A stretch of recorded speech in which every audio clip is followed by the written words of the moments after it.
মল্লিকা কেমন আছে? ও ঠিক আছে তো? দেখুন প্লিজ ওর খেয়াল রাখুন। আমি এক্ষুনি হসপিটাল পৌঁছচ্ছি। হ্যাঁ এক্ষুনি কিছুক্ষণের মধ্যেই আসছি। ওকে ওকে, থ্যাংক ইউ। আচ্ছা, আপনি কি ফোন করেছিলেন? হ্যাঁ আমি ফোন করেছিলাম। এই ভদ্রলোক এখানে, জানি না কেউ এই বেচারাকে। আপনি এনাকে চেনেন? না স্যার, আমি তো ওকে চিনি না। কিন্তু দেখুন স্যার, আপনি বলেছিলেন যতক্ষণ না আপনি আসেন আমি এখানেই থাকি। তো আমি ছিলাম। এবার আমার হসপিটালে যেতে দিন, আমার ওয়াইফ হসপিটালে ভর্তি। গুলি সোজা মাথায় লেগেছে, মনে হচ্ছে এখনো ভেতরেই আছে। এর স্কাল্প আর নাক খুব বাজেভাবে ভেঙে গেছে। চোয়ালটা ভাঙেনি, কিন্তু একে শনাক্ত করা খুব মুশকিল। মুখ একদম নষ্ট হয়ে গেছে। ফেসটা রিকনস্ট্রাকশন করতে হবে। স্যার প্লিজ আমাকে হসপিটাল যেতে দিন। দেখুন, সরি, আমরা আপনার অবস্থা বুঝতে পারছি, কিন্তু এখানে কি হয়েছিল সেটা না জেনে আপনাকে যেতে দিতে পারছি না। Sir please sir. দেখুন, আমি জানি যে আপনি এই লোকটাকে চেনেন না, কিন্তু এর মৃত্যু আপনার কম্পাউন্ডে, আপনার বাড়িতেই হয়েছে। এটা কোনো কোইন্সিডেন্স তো হতে পারে না, কিছু তো ব্যাপার আছে। দেখো তো আশেপাশে কোনো বন্দুক পাও কিনা। স্যার,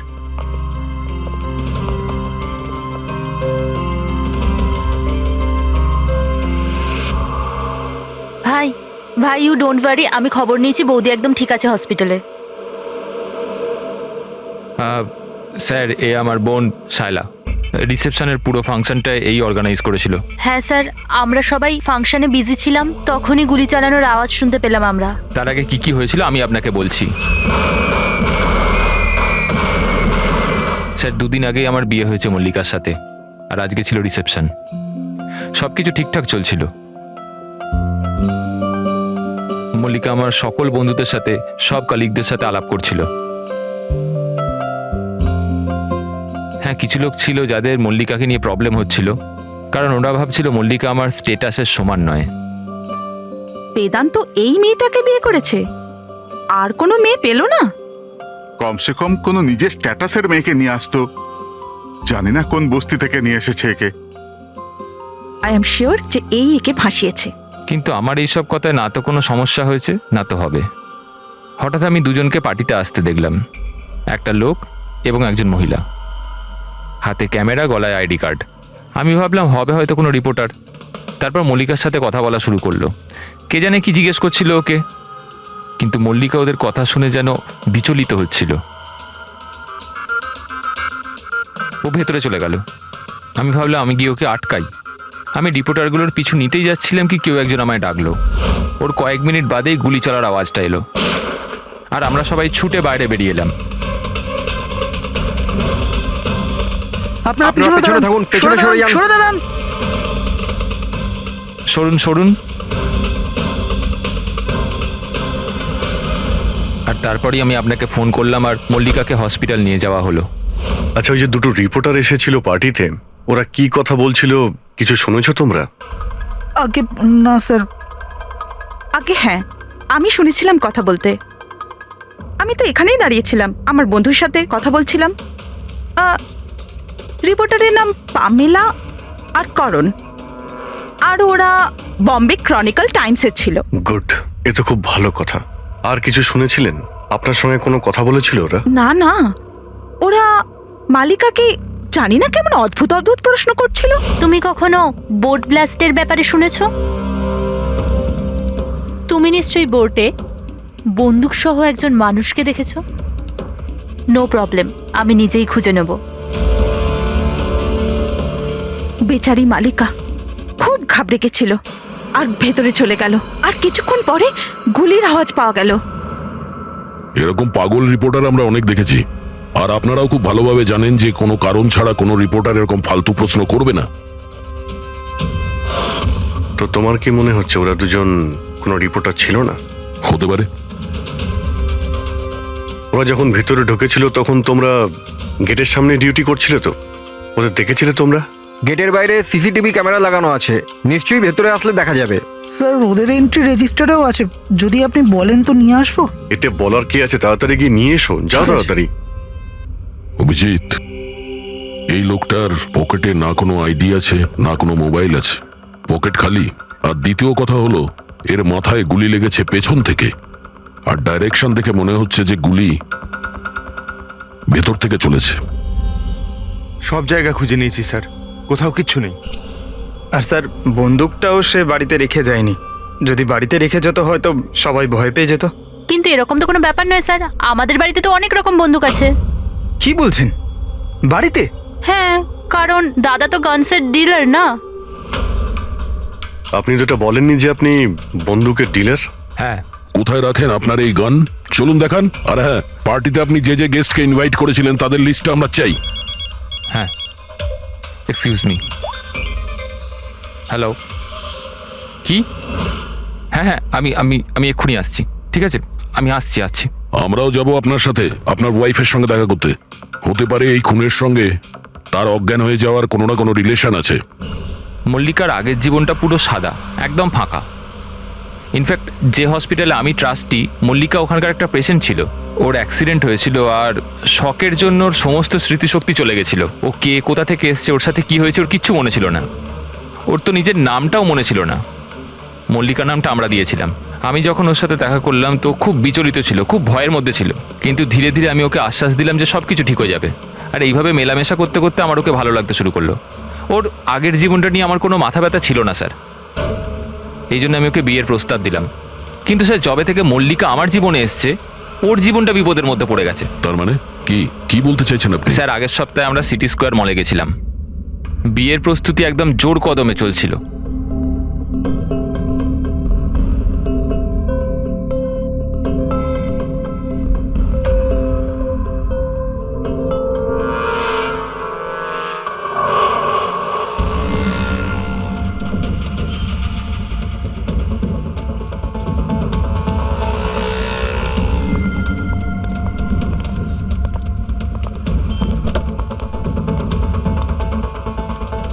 ম্যাডাম, মনে হচ্ছে আমি আপনাকে আগে কোথাও দেখেছি। আমায়? চিনতে পারলেন না আমাকে? না, আমি চিনি না আপনাকে। কি বলছেন চিনতে পারলেন না? এই দেখুন পোড়া মুখ, বোট, কিছু মনে পড়ছে না আপনার? না সরি, আমি আপনাকে চিনি না। কি বলছেন আপনি চিনতে পারছেন না? আমি জানি তো আপনি দিয়া ম্যাডাম, তাই না? আপনার কিছু ভুল হচ্ছে। আমার নাম মল্লিকা। আরে আপনি দিয়া ম্যাডাম তো। বোটে আপনি এসেছিলেন আপনার জন্মদিন পালন করতে, মনে নেই? না। নেই কি করে? আপনি মনে করুন। আরে আমার হাত- এই দেখুন আমার পোড়া মুখ। হাত ছাড়ো। আমার কোনো ভুল হতেই পারে না। বেদান্ত! আপনি চিনতে এই, পারছেন না আমাকে? ছাড়ো গে, আমি ছাড়ো চিনি গে। না আপনাকে। হাত দিচ্ছিস কেন কি গায়ে? বলছেন কি? উনি তো আমাকে চেনেন, দিয়া ম্যাডাম।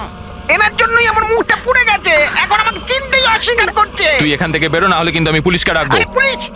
আরে পুলিশ! এই, দাঁড়া, দাঁড়া। পুলিশকে ডাকবে ও। কিছু হয়নি। It's all right. চলো তুমি গাড়িতে বসো। সেই লোকটা আর কোনোদিন সামনে এসেছিল? না স্যার, কিন্তু ওর দুদিন পরে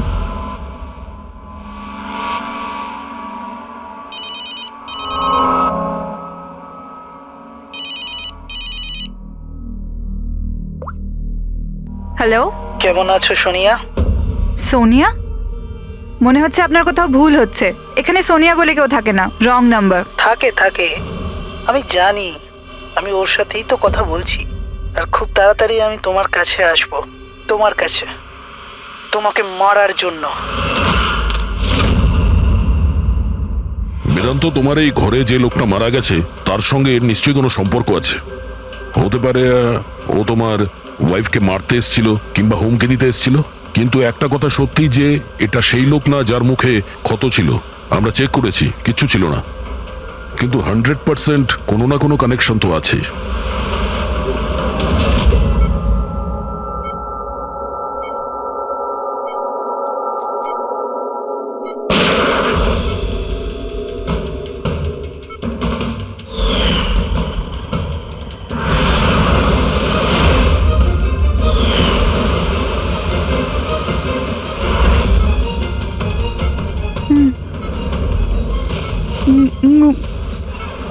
গুলি, গুলি, না না।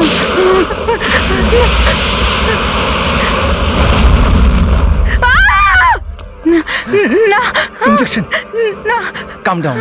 আমাকে ছেড়ে দাও। আমি কিছু করিনি, ছেড়ে দাও। মল্লিকা, আর ইউ অলরাইট? রিল্যাক্স, তুমি হসপিটালে আছো, একদম সেফ আছো। মল্লিকা কেমন আছো তুমি? হ্যাঁ, ও গড, কেমন? ঠিক আছো তো তুমি? ঠিক আছো? ডক্টর ইশান্ত, আপনি বলছিলেন যে বেদান্তকে যে মল্লিকা একটু অস্থির হচ্ছিল, কিছু বিড়বিড় করছিল, কি হয়েছিল ওর? আসলে মল্লিকা যখন জ্ঞান ফিরল খুব অদ্ভুত ধরনের কথা বলছিল। এরকম মনে হচ্ছিল যেন ও এখানে তো আছে কিন্তু ওর মস্তিষ্ক অন্য কোথাও। মানেটা কি? এরকম মনে হচ্ছিল যেন ও কোনো পুরনো ঘটনার কথা মনে করছিল। ওর অবচেতন মন যেন ওই ঘটনাটাই দেখছে। মল্লিকা, দেখো, ঘাবড়িও না, কিচ্ছু হবে না তোমার। তুমি কি দেখেছো বলো, কি শুনেছো? গুলির আওয়াজে আমার চোখ খুলল। যখন আমি চোখ খুললাম তো আমি অদ্ভুত অদ্ভুত জিনিস দেখছিলাম। একটা বোট আর আর আর একটা লোক ওই লোকটার হাতে একটা বন্দুক ছিল। আর বন্দুকটা আমার দিকে তাক করে আর আর ওই ব্লাস্ট হয়ে গেল। ওই ব্লাস্ট।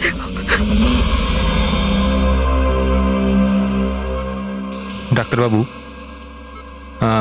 এমনটা তো নয় যে মেডিকেশনের জন্য ওর হ্যালুসিনেশন হচ্ছে? কারণ আমি কখনো ওকে কোনো বোটে নিয়েই যাইনি, তো জানি না, বুঝতে পারছি না তো আমি কিছু। ভালো হতে পারে যে তোমার সঙ্গে দেখা হওয়ার আগে কোনো বোটে গেছিল। হ্যাঁ, তবে তুমি তো বলেছিলে না যে তুমি যখন ওর সঙ্গে দেখা করেছিলে ওর আগের জীবনের কথা কিছু মনেই ছিল না? এক্স্যাক্টলি। এরকম মনে হচ্ছিল যেন ওর কোনো পুরনো ঘটনা বা ওর জীবনের কোনো মুহূর্ত ওর মস্তিষ্কে নাড়া দিচ্ছে। ডাক্তারবাবু, আপনি তাহলে বলতে চাইছেন যে এটাও মল্লিকার জীবনের গল্পের একটা অংশ? হতে পারে সেটা।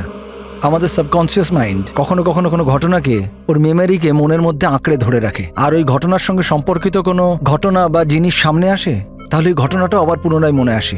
বেদান্ত, মনে হচ্ছে তোমার ভয় ঠিকই ছিল। মল্লিকার জীবনের ঝুঁকি আছে।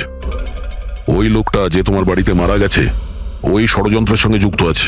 কিন্তু এটা আপনি কিভাবে বলতে পারেন? সেই কারণেই তো করোনার পামেলা মল্লিকাকে উল্টোপাল্টা প্রশ্ন করছিল যে তুমি কখনো কোনো বোটে চেপেছো কিনা, কিংবা কোনো লোককে বন্দুক হাতে দেখেছো কিনা।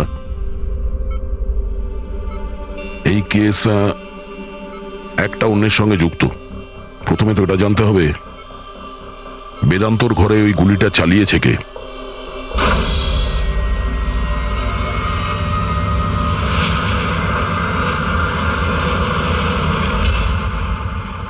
স্যার, এগুলো লিগ্যাল ডকুমেন্ট আর লাইসেন্স সব আমাদের কাছে আছে। আচ্ছা, এখানে এই রুমে কারা কারা আসতে পারে? এখানে বেদান্ত স্যার, মল্লিকা বৌদি আর শায়লা ম্যাডাম ওনার বন্ধু আসতে পারে। অদ্ভুত তো, এখানে তো সবাই আসতে পারে। অনেকে এখানে আসতো, তার মানে তো যে কেউ বন্দুক নিয়ে এখান থেকে ইউজ করতে পারে। স্যার, হ্যাঁ স্যার, এরা দুজন রিপোর্টার সেজে এসেছিল। সিসিটিভি ফুটেজে ধরা পড়েছে। মিডিয়া অফিসগুলো থেকে খোঁজ নিয়ে জানতে পারলাম যে এরা কোনো অফিসেই কাজ করে না। নকল রিপোর্টার? ঠিক আছে, এদের ব্যাপারে খোঁজ নাও আর এখানকার সমস্ত বন্দুক বাজেয়াপ্ত করো।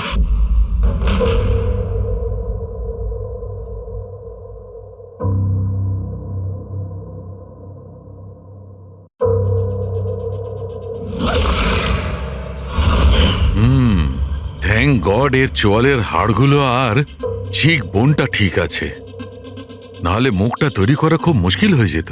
বেশিরভাগ খুলিটা তো ভেঙে চৌচির হয়ে গেছে। যাই হোক, এই হাড়গুলো দিয়ে তো মুখটা বানানো যেতে পারে।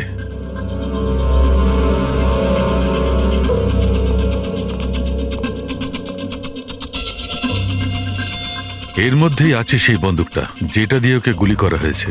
জানতে হবে প্রথমে এর মুখটা তো আগে তৈরি করি।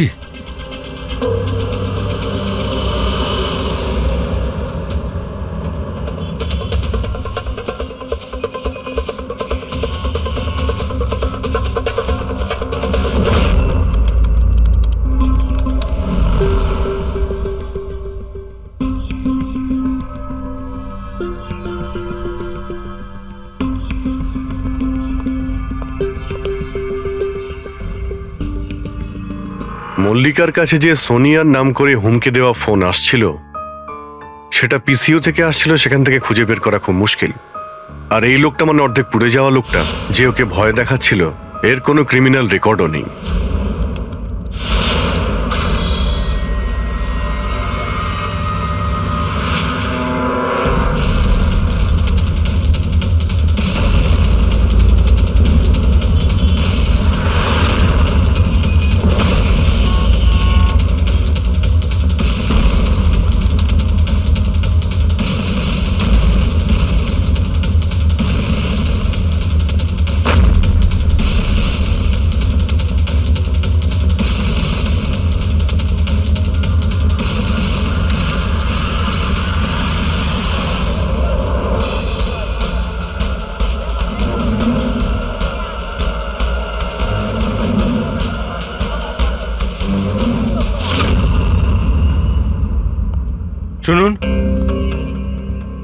আগে বলুন। দেখুন, আমরা সিআইডি থেকে আসছি। সিআইডি? আমি আপনার কি হেল্প করতে পারি? এক মিনিট, একবার এই ফটোটা দেখুন। এরা কি কোনোদিন আপনার কাছ থেকে ক্যামেরা আর মাইক ভাড়া করে নিয়ে গেছিল এই 48 ঘন্টার ভেতরে? এক মিনিট দাঁড়ান, আমি চেক করে আপনাদের বলছি। আমি এক্ষুনি আসছি।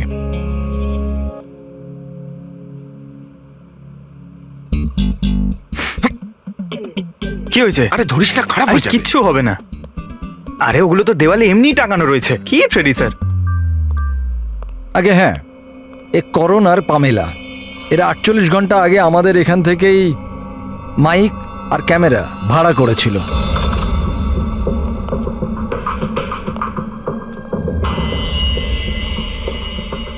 আপনারা কি জানেন মল্লিকার জীবনের ব্যাপারে? সত্যি কথা বলুন। স্যার, আমি আর আমার স্ত্রী থিয়েটার অ্যাক্টার্স। শায়লা আসলে আমাদের ফিনান্সিয়ালি অনেক উপকার করেছে। তো হি ইজ রাইট স্যার। আসলে আমাদের বলা হয়েছিল যে মল্লিকাকে অদ্ভুত অদ্ভুত প্রশ্ন করতে। আমরা তো শুধু ওটাই করেছি। বিশ্বাস করুন, আমরা এটা ছাড়া আর কিচ্ছু জানি না। প্লিজ আমাদের ওপর বিশ্বাস করুন। হেই, শায়লা এরকম কেন করবে? এমন কিছু তো আছে মল্লিকার গত জীবনের ব্যাপারে যে ওই মেয়েটা জানে আর আমাদের কাছে লুকোচ্ছে।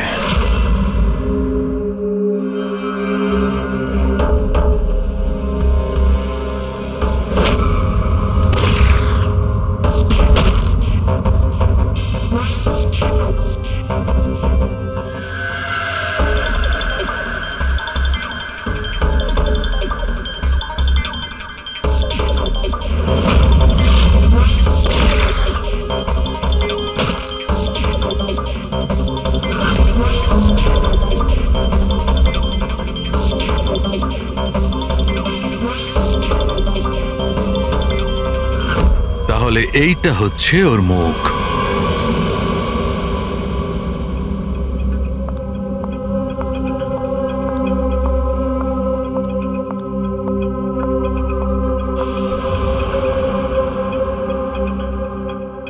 আপনারা এখানে?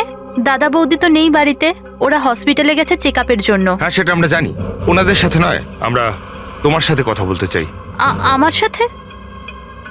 একে চেনো? না স্যার। আর এদের চেনো? না স্যার। আরে এরা তোমার থিয়েটারের বন্ধু।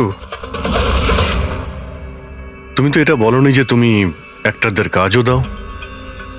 এই পার্টিতে তুমি ওদের ডেকেছিলে না মল্লিকাকে ভয় দেখাতে আর উল্টোপাল্টা প্রশ্ন করার জন্য? এবার তাড়াতাড়ি বলে দাও, এসব তুমি কেন করেছিলে? কি জানো তুমি মল্লিকার ব্যাপারে? হ্যাঁ, ওর আগের জীবনের ব্যাপারে? আর সেই লোকটার ব্যাপারেও যার মৃত্যু তোমাদের বাড়িতে হয়েছে? আমি কিচ্ছু জানি না। মানে বলতে চাইছি, আমি মল্লিকার ব্যাপারে কিচ্ছু জানি না। আমি তো শুধু অতটুকুই জানি যতটা আমাকে ওই লোকটা বলেছিল, যার মুখটা পোড়া। তুমি ওই লোকটাকে চেনো? হ্যাঁ স্যার, যেদিন ওই লোকটা মল্লিকাকে হুমকি দিয়েছিল আমি ওখানেই ছিলাম।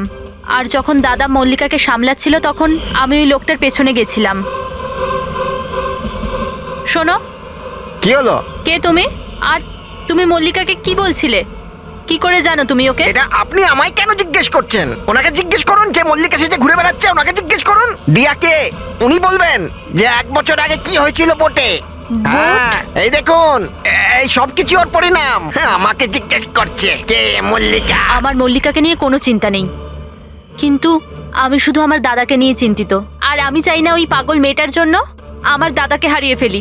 স্যার, এর থেকে বেশি আমি কিচ্ছু জানি না, সত্যি বলছি। স্যার, তার মানে এটা তো ডেড এন্ড। ঠিক আছে, আপনি যান। এখন তো একটাই রাস্তা আছে। প্রথমে এটা জানতে হবে যে 1 বছর আগে কোন বোটেই অ্যাক্সিডেন্টটা হয়েছিল।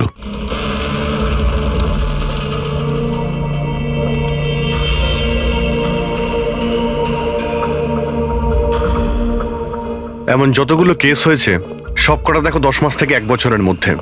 এই সময় বেদান্তর সঙ্গে মল্লিকার দেখা হয়েছিল হসপিটালে। ওকে? Yes sir.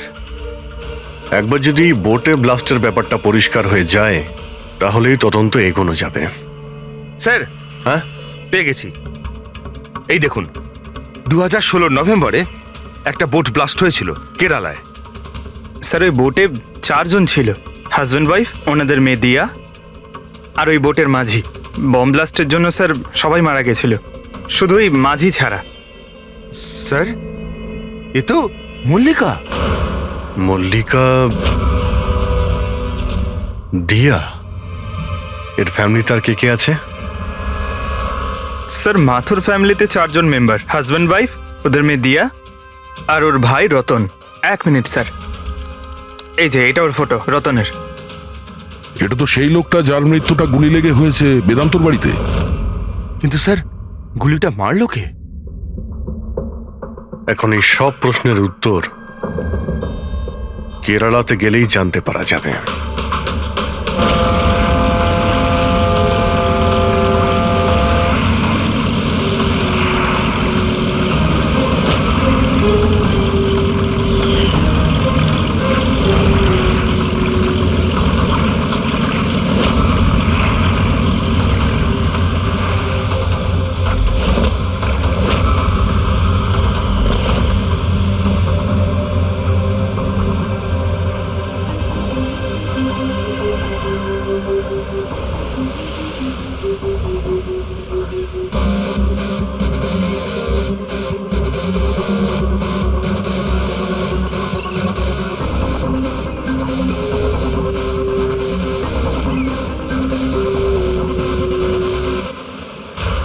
এই জালটাকে ভালো করে ধুতে হবে। সুব্রমণিয়ম, ভালো করে দড়ি দিয়ে বাঁধো।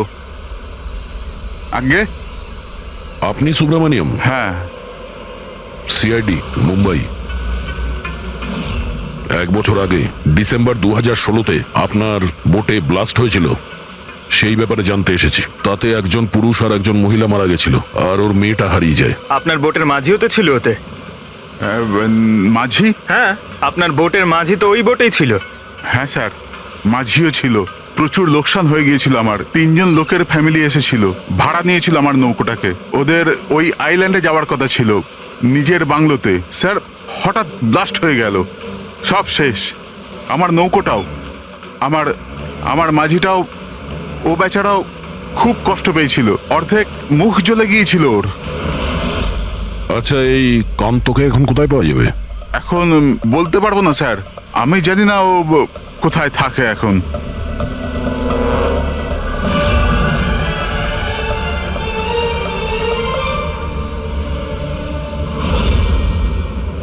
ইশারা কাকে করছিলেন? ইশারা? হ্যাঁ? ও স্যার, কে স্যার, এখানে? আমার স্যার।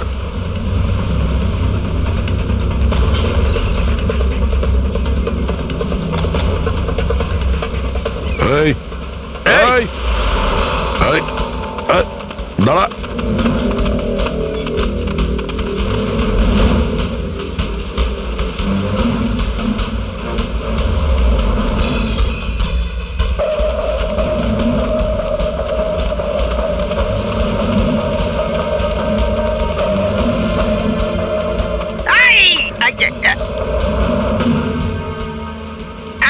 ছেড়ে দিন আমায়, ছেড়ে দিন আমায়, মুখটা ছেড়ে তো দিন। দেখা।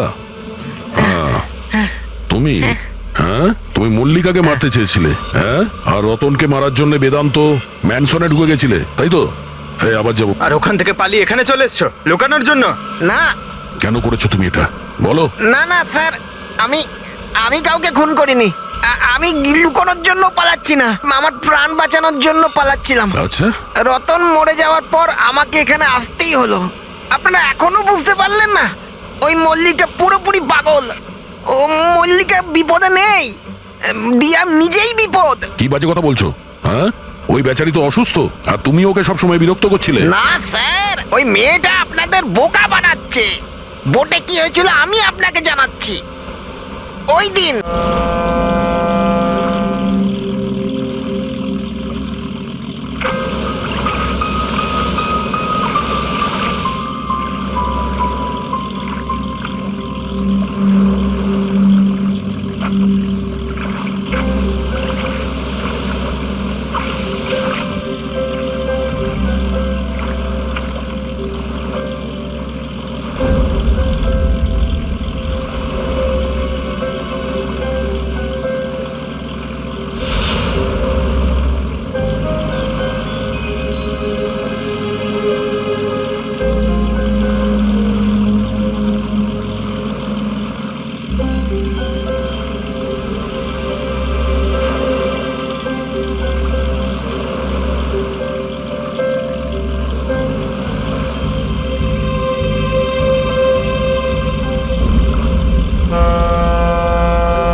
দিয়া তাড়াতাড়ি এসো, তাড়াতাড়ি এসো, নাহলে কেবিনে আবার বন্ধ করতে হবে আগের মতো।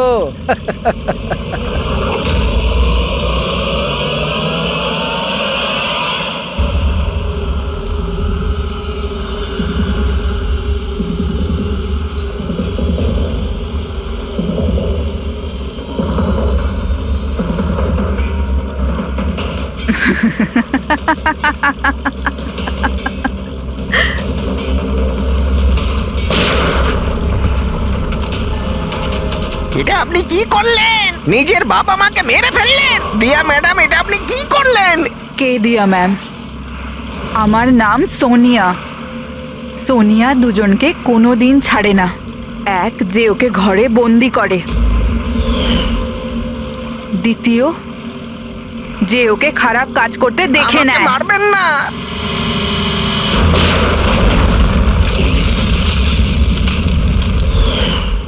আমি তো বেঁচে গেলাম, কিন্তু বোটটা জ্বলে যাওয়ায় আমার মুখটাই জ্বলে গেল। তারপর আমি রতনের সাথে দেখা করতে যাই, যে এই বোটের বুকিং করেছিল। ও বলল কাউকে এটা বলতে না, যে একটা বড় দুর্ঘটনায় ওদের পুরো ফ্যামিলিটাই শেষ হয়ে গেছে। খুব বড় লোক ওরা, অনেক বদনাম হবে ওদের, এই জন্য বলিনি আমি।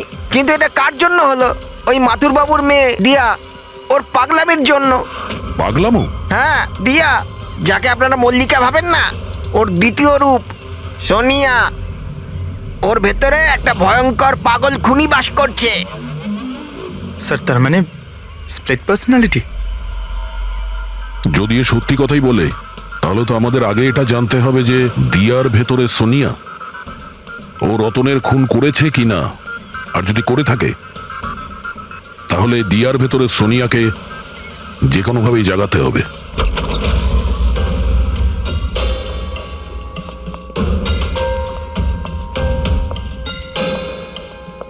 মিস্টার বেদান্ত, আপনি কিছুক্ষণের জন্য এখান থেকে চলে যান তো। আরে কিন্তু আপনারা এইসব করছেনটা কি? তুমিও চলে যাও এখান থেকে। কিন্তু কিছু বলুন তো, ব্যাপারটা কি? সবকিছু বলবো, আপনি আগে এখান থেকে চলে যান প্লিজ। যান যান বাইরে। যান, তুমিও যাও। না না, আপনি না, আপনি ওখানে বসুন। স্যার, আপনি বসুন ওখানে। বেদান্ত, চলুন বসুন ওখানে। কি হয়েছে স্যার? সব ঠিক আছে? কিছু হয়নি, এবার হবে। আজকের পর থেকে না আপনি বেদান্তর সঙ্গে দেখা করবেন, আর না ওর বোনের সঙ্গে। শুধুমাত্র এদের দুজনের সঙ্গেই না, তুমি কারোর সঙ্গে দেখা করবে না। হ্যাঁ, কিন্তু কিন্তু বাদ দাও। একটা কথা পরিষ্কার করে শুনে রাখো সোনিয়া, না তুমি কারোর সঙ্গে দেখা করবে, আর না কারোর সঙ্গে কথা বলবে। আর আমাদের পারমিশন ছাড়া তুমি এই বাড়ি থেকে এক পাও বাইরে রাখবে না। এই বাড়িতে তুমি বন্দি। সোনিয়া। কেন কেন কেন যাব না? যাব, নিশ্চয়ই যাব। যাব। এইভাবে কথা বলবে না, আমি যাবই। তুমি কোথাও যাবে না। তুমি এইভাবে কথা বলবে না। বাইরে যাওয়া তো দূরের কথা, এই জলটা এখানে রাখা রইল। আমাদের পারমিশন ছাড়া তুমি এই জলটাও খেতে পারবো না, বুঝেছো?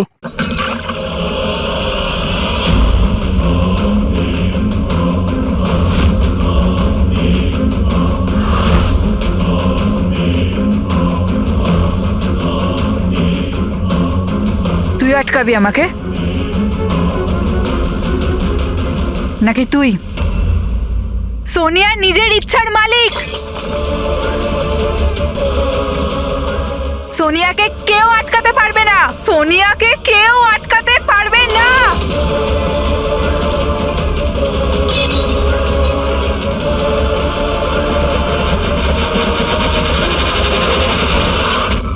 কাউকে ছাড়বো না, কাউকে ছাড়বো না আমি। ছাড়ো, ছাড়ো, ছাড়ো। এদিকে চুপ করে, চুপ করে বসো। না, না, কিচ্ছু করতে পারবে না তোমরা, কিচ্ছু করতে পারবে না। সোনিয়া থাকতে দিয়ার কেউ কিচ্ছু করতে পারবে না, কিচ্ছু করতে পারবে না।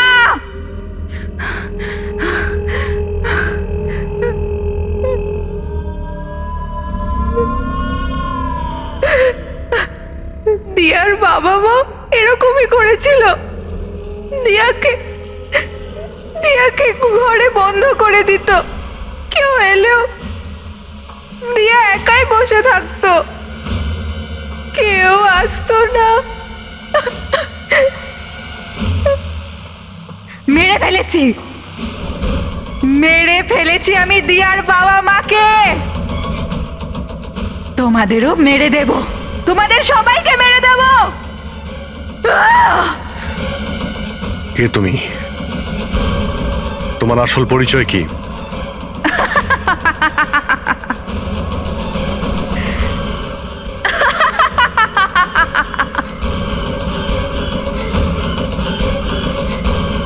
আমি কে?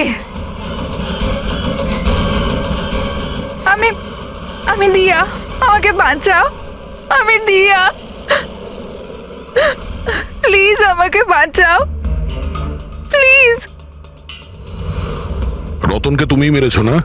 হ্যাঁ, যাতে ও বেদান্ত আর শায়লাকে তোমার আসল পরিচয় না দেয়, তাই তো? এটা কি বলছেন স্যার? রতন এখানে এসেছিল? রতনের ডেথ কি এই বাড়িতেই হয়েছিল? আমার বাড়িতে রতনের ডেথ হয়েছে? ভালো হয়েছে, খুব বিরক্ত করতো আমাকেও। যদি আমি ওকে গুলি মারতে পারতাম কত মজা হতো। সবাই মরে যেত আমারই হাতে, তোমাদের সবাইকে আমি মেরে ফেলবো।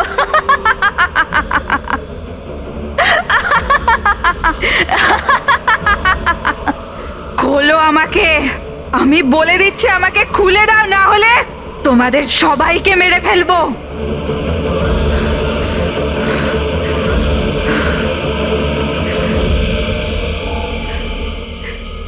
ছেড়ে দাও না দিয়াকে, প্লিজ প্লিজ আমায় ছেড়ে দাও। আমি কিচ্ছু জানি না।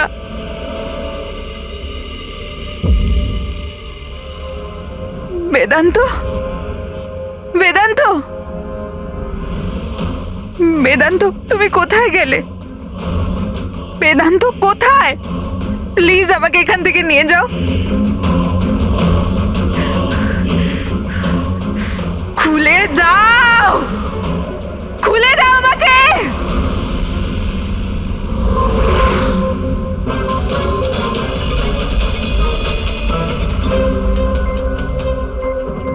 এই হচ্ছে সেই বন্দুক যেটা থেকে গুলি করা হয়েছে। এবার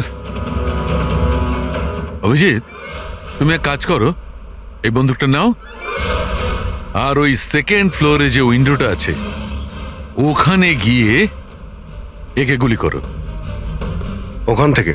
কাম অন গো। আরে স্যার, এটা 9mm বন্দুক। যদি আমি জানালা থেকে দাঁড়িয়েও এই ডামিকে গুলি করি তাহলে গুলিটা ডামি পর্যন্ত পৌঁছানোর আগেই নিচে পড়ে যাবে। রেঞ্জ খুবই কম হয়, এর গুলি লাগবেই না। আচ্ছা, ওর গুলিটা লাগবেই না। ওকে, এর গুলিটা যদি ওখান থেকে না লাগে তাহলে দয়া দয়া তুমি এক কাজ করো, তুমি এখান থেকে 7-8 ফুট দূর থেকে একে গুলি করো।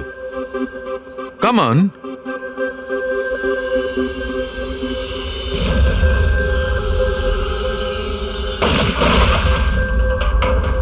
আপনি প্রমাণ কি করতে চাইছেন ডক্টর সালুখে? দয়া এটাই যে মল্লিকা বিপজ্জনক হতে পারে, খুনিও হতে পারে, কিন্তু ও নিজের ভাই রতনকে মারেনি। কি বেসিসে তুমি এটা বললে? আমি বলছি, দয়া, যখন তুমি একে গুলি মেরেছো এই গুলিটা সিধে এখানে গিয়ে লেগেছে, এর খুলিতে নিচের দিকে। হ্যাঁ, যদি এই গুলিটা সেকেন্ড ফ্লোর থেকে ছোঁড়া হতো তাহলে অভিজিৎ যেমন বলেছে ওই গুলিটা এখানে এসে পৌঁছতোই না, নিচে পড়ে যেত। আর মনে করো যদি ওটা খুব পাওয়ারফুল গান হয়, গুলি একে লেগেও যায়, তাহলে গুলিটা এর ওপর থেকে নিচের দিকে লাগতো, কারণ গুলিটা এইভাবে আসতো এই ওপর থেকে নিচের দিকে। কিন্তু আমি যে ক্ষতটা পেয়েছি ওটা একদম সিধে গেছে, সিধে। সেই জন্য মল্লিকা এই গুলিটা চালায়নি। স্যার, কিন্তু যদি মল্লিকা গুলি না চালায় তাহলে কে চালালো? এই গুলিটা যেই চালিয়ে থাকুক ও এখানেই ছিল, এই গ্রাউন্ড ফ্লোরে, এরই আশেপাশে। তার মানে স্যার ও পার্টিতে উপস্থিত ছিল, আর যখন পার্টিতে ছিল তাহলে পার্টির জামা কাপড় পরেছিল। আর যদিও গুলি চালিয়েই থাকে তাহলে ওর কাপড়ে গান পাউডারও থাকবে। কারেক্ট। বেদান্তর বন্ধু মল্লিকা আর ওর ননদ আর ওই যে দুজন নকল রিপোর্টার ছিল না, ওদের সবার ড্রেস নিয়ে আসো, ওদের না জানিয়ে।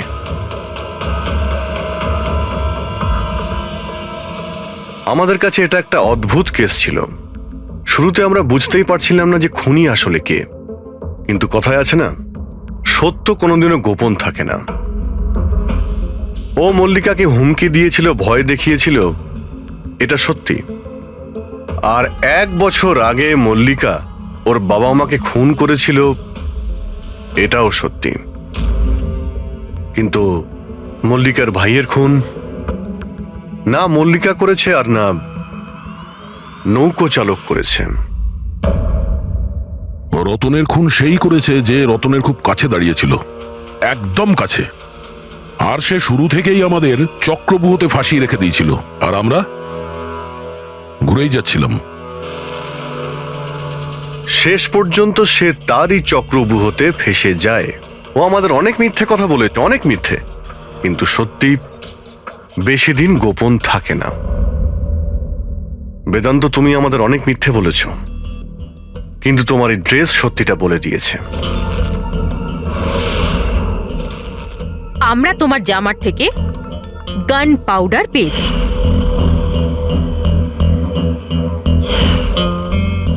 আমি রতনকে গুলি মেরেছিলাম।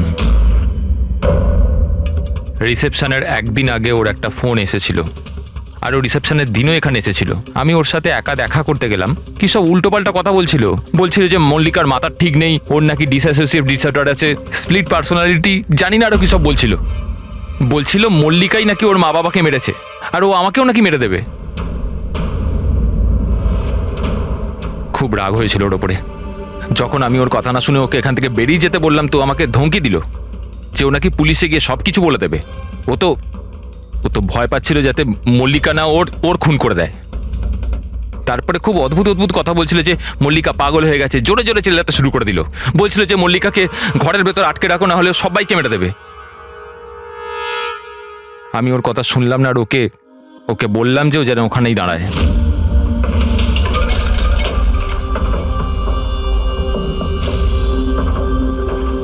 ওকে আমি নিজের প্রাণের থেকেও বেশি ভালোবাসি। আর ওই রতন, এই রতন ওকে পাগল বলছিল, ওকে জেলে পাঠাতে চাইছিল। সব কিছু শেষ হয়ে যেত, মল্লিকার জীবন, আমার ইমেজ, এই সব কিছু শেষ হয়ে যেত। সেটা তো মিস্টার বেদান্ত ধরে নাও শেষ হয়েই গিয়েছে।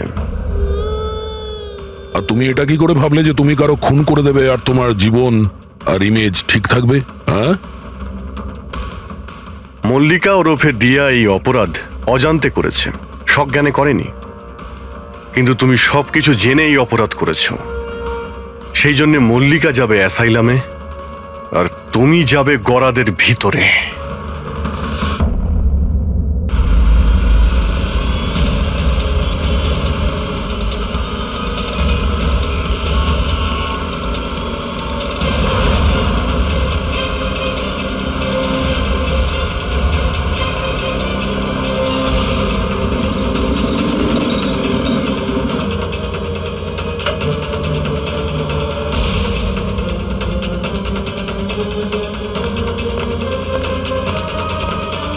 এক মিনিট,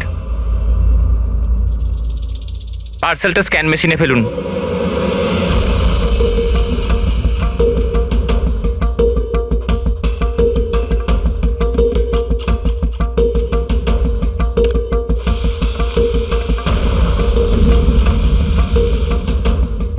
এই পার্সেল রিসেপশনে দিয়ে দাও।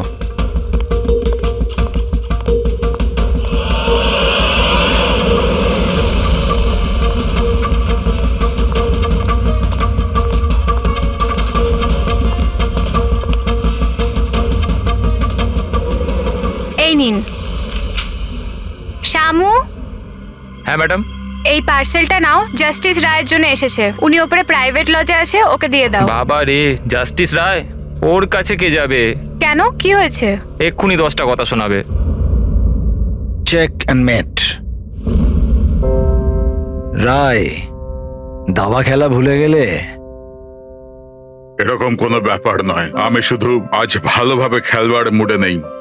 আর শোনো, তুমি আজ আমাকে হারাবার চেষ্টা করবে না, বুঝলে? কেন ভাই, তোমার জন্মদিন তাই? একদম। খুব ভালো খেলেছো তুমি। আরেকবার খেলি? ঠিক আছে।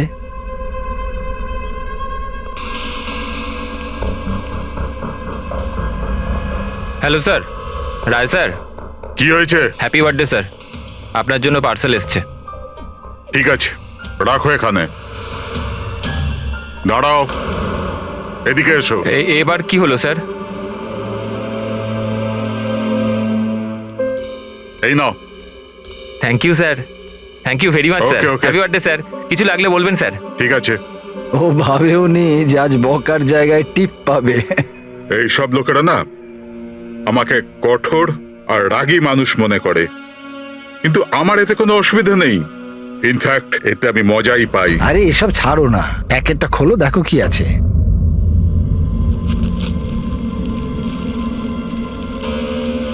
এই জিনিসটা কি?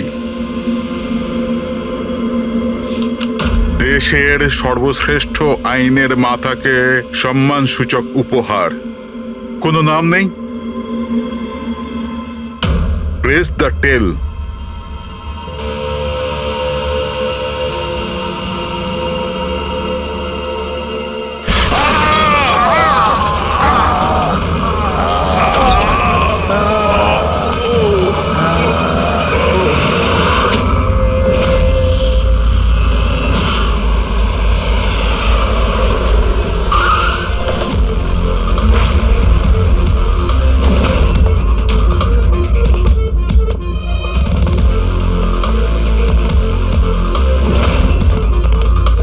আপনি বলেছিলেন বম ব্লাস্ট হয়েছে। হ্যাঁ স্যার, লজে স্যার, ওই দুজন ওখানেই আছে।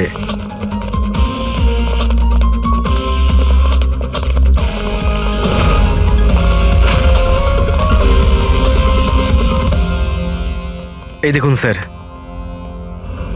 এখানে তো পুরো কাঁচ ছড়িয়ে আছে। সারা মুখে কাঁচের টুকরো রয়েছে, কিন্তু ক্ষতগুলো খুব গভীর নয়। আর রক্ত খুব একটা বেরোয়নি। তাহলে এরা মারা গেল কি করে?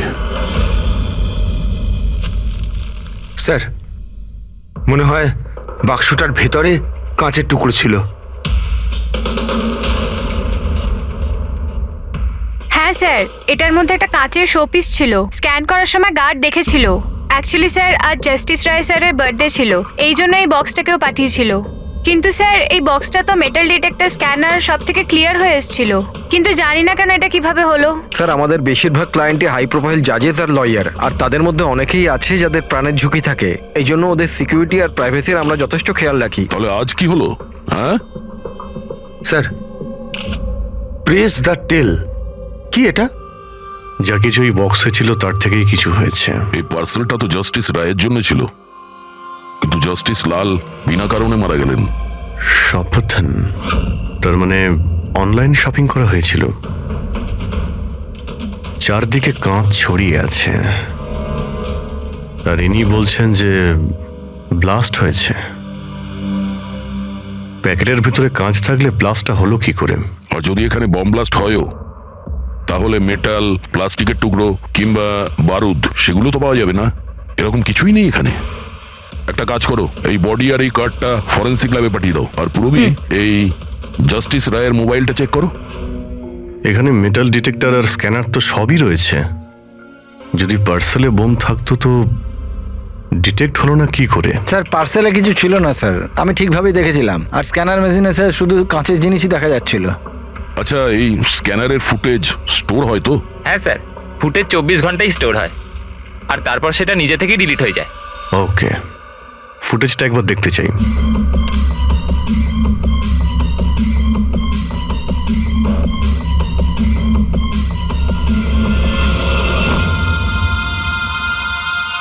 এটা কি? তো শোপিস মনে হচ্ছে। দেখুন স্যার, কোথাও কোনো মেটাল ছিলই না, আর এত সূক্ষ্ম কাঁচই হতে পারে। যখন ওই ডেলিভারি বয় এসেছিল তখনকার ফুটেজ আছে? হ্যাঁ স্যার, কিন্তু কালকে বৃষ্টির জন্য সিসিটিভি ক্যামেরা খারাপ হয়ে গিয়েছিল। আপনি বলছিলেন সিকিউরিটির ব্যবস্থা খুব ভালো, এই আপনার ব্যবস্থা? Sorry sir.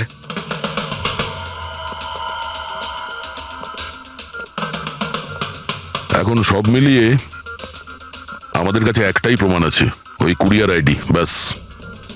কিছু তো প্রমাণ পাওয়া গেল, বাকিটা ফরেন্সিক ল্যাবে ডক্টর সালুকে কিছু না কিছু খুঁজে বের করবেন।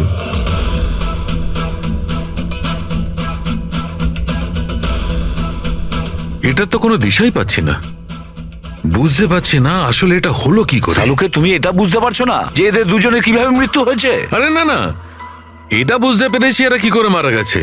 এই যে কাঁচের টুকরোটা আছে না, এতে বিষ আছে, সেই কারণে এরা মারা গেছে। কাচের টুকরোগুলো বিষাক্ত ছিল? হ্যাঁ, ওই কাঁচের শোপিস বানিয়েছিল না, তো শোপিস বানানোর সময় কাঁচটা যখন গলানো হয়েছিল তখন খুনি ওতে বিষ মিশিয়েছিল। যখন কাঁচ ঠান্ডা হয়ে গেল তখন পুরো কাঁচটাই বিষাক্ত হয়ে গেল। কেউ ভাবতেই পারবে না বস।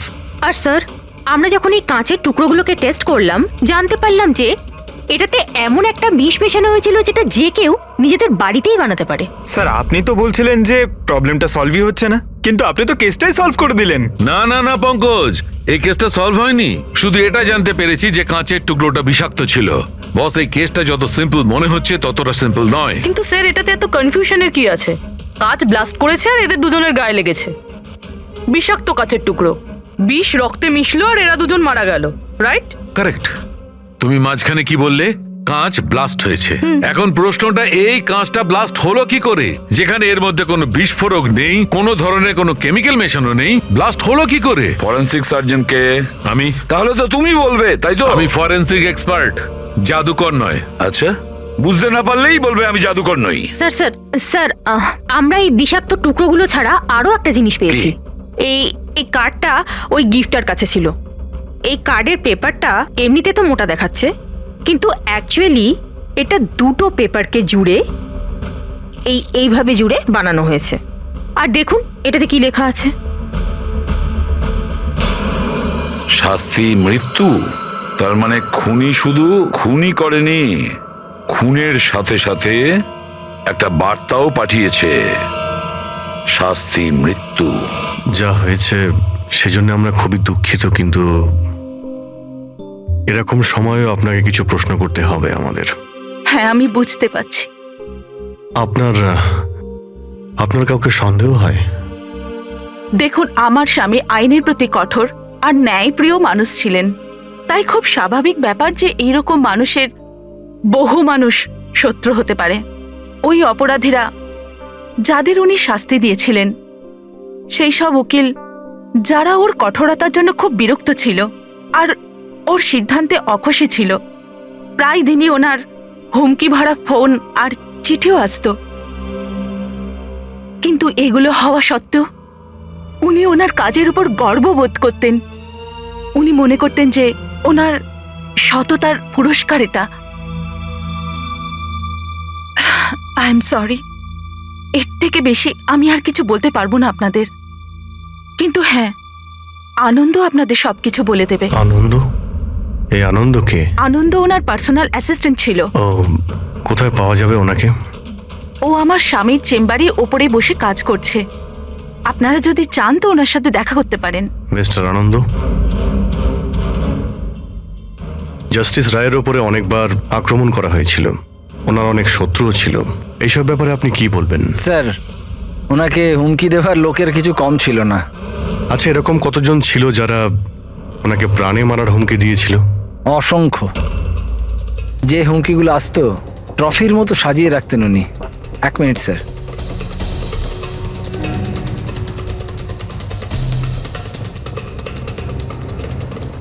এই হচ্ছে ওনার সবগুলো ট্রফি। এ তো দেখছি অনেক। মানুষ ওনাকে খুব কঠোর মনে করতেন, কিন্তু সত্যি কথা বললে উনি খুবই সৎ আর ন্যায়প্রিয় ছিলেন। এমনকি উকিলরা ওনাকে ভয় পেতেন আর অপরাধী ওনার নামে কাঁপতেন। হুমকি দিয়ে চিঠি না হয় বুঝলাম, কিন্তু এই পাথর আর কালির মানে? কিছু বছর আগে কেউ বোধহয় ওই জানলা দিয়ে পাথর ছুঁড়েছিল, তো স্যার ওই পাথরটাও রেখে দিয়েছেন। আর এই ইঙ্কপটটা? আরে স্যার, এটা তো কয়েক মাস আগেরই ঘটনা।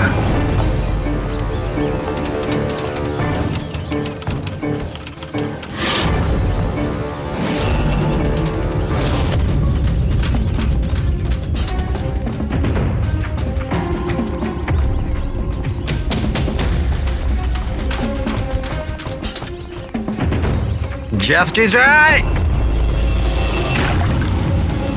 এই কি করছো? তোমার এই কালি আমার জীবনটা বরবাদ করে দিয়েছিল, মনে আছে তো? আপনি চাইলেও আর ভুলতে পারবেন না, আমায় পারবেন না ভুলতে আর। দাঁড়াও, আনন্দকে শিশিটা নিয়ে এসো। Yes sir. ওকে। আজ এই শিশিটা আমার স্টাডি রুমের সুভেনিয়ার হবে। Yes sir. কমলের এই ঘটনার জন্য আবার তাকে জেলে যেতে হলো, বোধহয় এখনো জেলেই আছে। ফ্রেডি, এই সমস্ত জিনিসগুলো নিয়ে চলো। আর মিস্টার আনন্দ, জজ সাহেবকে যারা যারা হুমকি দিয়েছিল প্রত্যেকের ডিটেলস চাই আমার, প্রত্যেকের লিস্টও চাই। আরে ভাই বীরেন, প্লিজ আরেকবার খোঁজ করে দেখো, হয়তো কিছু খোঁজ পাওয়া যাবে। স্যার, এটা যখন পসিবলই নয় তখন আর কি করে জানা যাবে? দেখুন, আপনি শুধু আমাকে কাঁচের টুকরোই দেখাচ্ছেন, না এর মধ্যে বারুদ আছে, না কেমিক্যাল, না মেটাল, আর কোনো বিস্ফোরক পদার্থও তো নেই এর মধ্যে, যে আমরা জানতে পারি যে এই বিস্ফোরণটা কি করে ঘটলো। আরে ভাই, ওখানে যা থাকবে তাই তো তোমাকে দেবো না? ওখানে শুধু কাঁচের টুকরো ছিল, আর কিচ্ছু ছিল না। তাহলে স্যার এটা বোম ব্লাস্ট হয়নি, কারণ পৃথিবীতে এমন কোনো বোমই নেই যেটা কাঁচের টুকরো দিয়ে তৈরি হয়েছে। কাঁচের মধ্যে বিস্ফোরক গুণ থাকেই না স্যার, ট্রাই টু আন্ডারস্ট্যান্ড। আমি জানি কাঁচের কোনো বিস্ফোটক গুণ নেই, কিন্তু ওখানে ব্লাস্ট হয়েছে, আর ব্লাস্টে শুধু কাঁচের টুকরো পাওয়া গেছে, আর কিছু পাওয়া যায়নি ভাই। তাহলে স্যার আমার ইচ্ছা আপনি এই কেসটাকে তাড়াতাড়ি সলভ করুন, যাতে আমরাও জানতে পারি যে এই ব্লাস্টটা হয়েছে কি করে।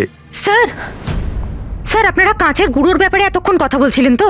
আমি একজনকে চিনি যে এ ব্যাপারে হেল্প করতে পারে। গ্রেট স্যার, ও সব রকম কাঁচের ব্যাপারে জানে। আই থিঙ্ক আমাদের একবার ওর সঙ্গে দেখা করা উচিত। দেখা করব সারিকা, তুমি যার সঙ্গে বলবে তার সঙ্গে দেখা করব। আমাদের শুধু জানতে হবে যে ওই কাঁচটা ফাটলো কি করে।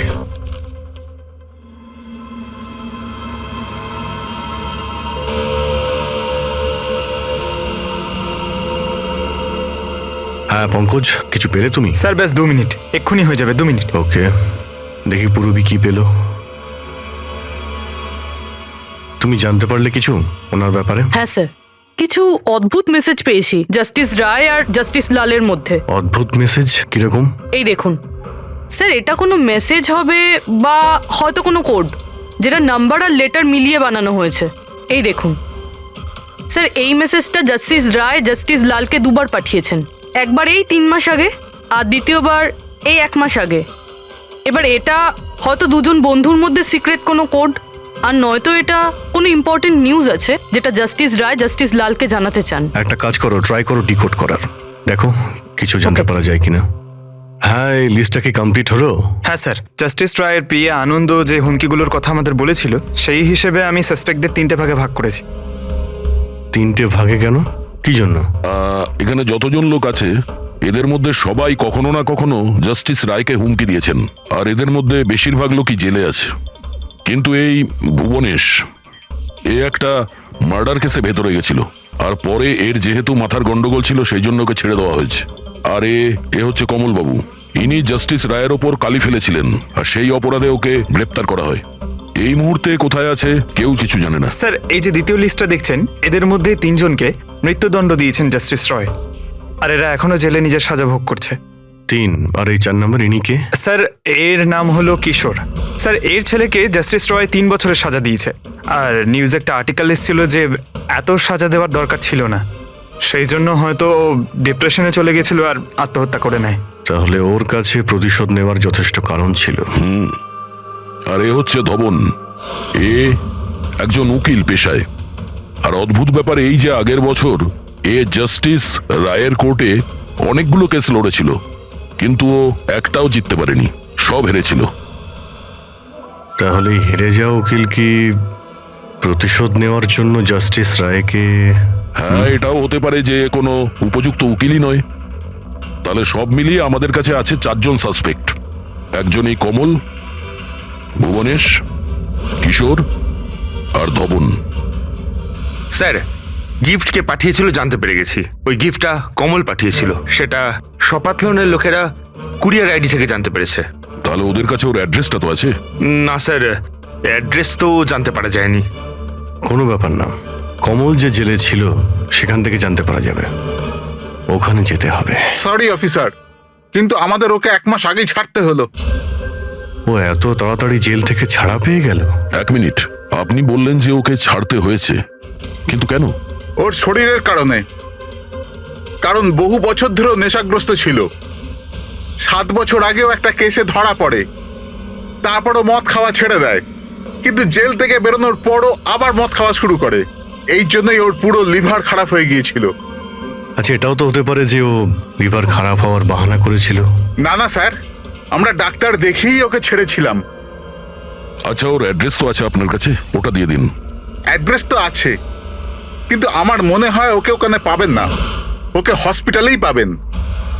কারণ ওর যত তাড়াতাড়ি সম্ভব লিভার ট্রান্সপ্ল্যান্ট করবার দরকার ছিল। কিন্তু যতদূর আমি জানি যে যারা অত্যাধিক মদ্যপান করে তাদের লিভার ট্রান্সপ্লান্ট করা হয় না। পাওয়া যায়, যদি কম করে 6 মাস মদ না খায় তো। আর এখানে জেলে তো মদ পায়নি, সেই জন্য আমরা ওকে পারমিশন দিয়েছিলাম। Okay sir, thank you.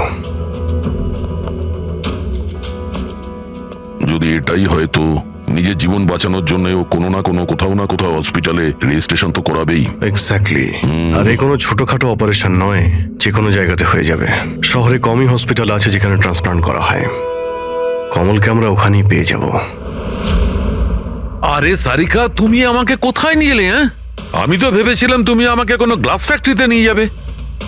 But anyway, যা কিছু আছে না সবই খুব সুন্দর। ধন্যবাদ। আপনি sir, she is my friend Divya. এই বিউটিফুল আর্ট গ্যালারিটা ওর নিজেরই। ও খুব সুন্দর সুন্দর আর্ট পিসেস বানায়, আর কাঁচেরও বানায়। আর দিব্যা, উনি ডক্টর সালুখে। হ্যালো। হাই। আচ্ছা, আই নিড ইয়োর হেল্প। আমরা কাঁচের জিনিস আর কাঁচের ব্যাপারে ইনফরমেশন চাই একটা মার্ডার মিস্ট্রি সলভ করার জন্য। শিওর। আচ্ছা দিব্যা, এই সব জিনিস আপনি বানিয়েছেন? হ্যাঁ। অবভিয়াসলি আপনি বানিয়ে থাকবেন, কিন্তু কিভাবে? খুবই সোজা। এমনিতে বেশিরভাগ জিনিসই কাঁচ গলিয়ে তৈরি হয়েছে। প্রোপেন টর্চ দিয়ে কাঁচ গলানো হয়, আর সেই গলানো কাঁচকেই মনের মতো আকার দেওয়া হয়। ও আচ্ছা, হ্যাঁ, এটা একটা এক্স রে ইমেজার, কাঁচের একটা শোপিসের। কিন্তু সারপ্রাইজিং এটাই যে এটা পুরো ব্লাস্ট হয়ে গিয়েছিল। You think it's possible? এর আকার তো জলের বিন্দুর মতো, কিন্তু বুঝতে পারছি না এটা আসলে কি। দিব্যা, আরো একবার মন দিয়ে দেখুন এটা। হয়তো কোনো এমন জিনিস থাকবে যেটা আপনি এখনো দেখেননি। এক মিনিট, এর পিছনটা দেখছেন আপনারা? এটা জেনে শুনে তো তৈরি করা হয়নি। আই মিন, যে এটাকে বানিয়েছে সে কাঁচ গলিয়ে খুব তাড়াতাড়ি সেটাকে ঠান্ডা করে দিয়েছে, একদম তাড়াতাড়ি।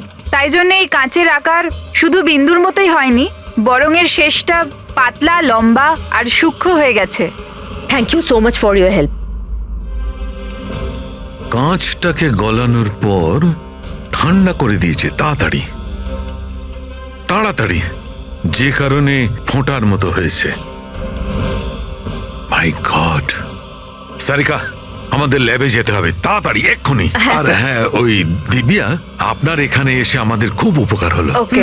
কিশোর, ধাওয়ান, ভুবনেশ, জাস্টিস রায়ের খুনের ব্যাপারে তোমাদের তিনজনকে এখানে ডাকা হয়েছে। মরে গেছে? খুব ভগবান হয়ে ঘুরতো, মানুষের জীবন নিয়ে ছেলে খেলা করতো। চলো, ভালোই হয়েছে মরে গেছে। স্যার, একে তো দেখে মনে হচ্ছে যে এর মাথার অবস্থা ঠিক নেই। হতে পারে ও অভিনয় করছে। অ্যাসাইলামের অ্যাটেন্ডেন্সে আছে?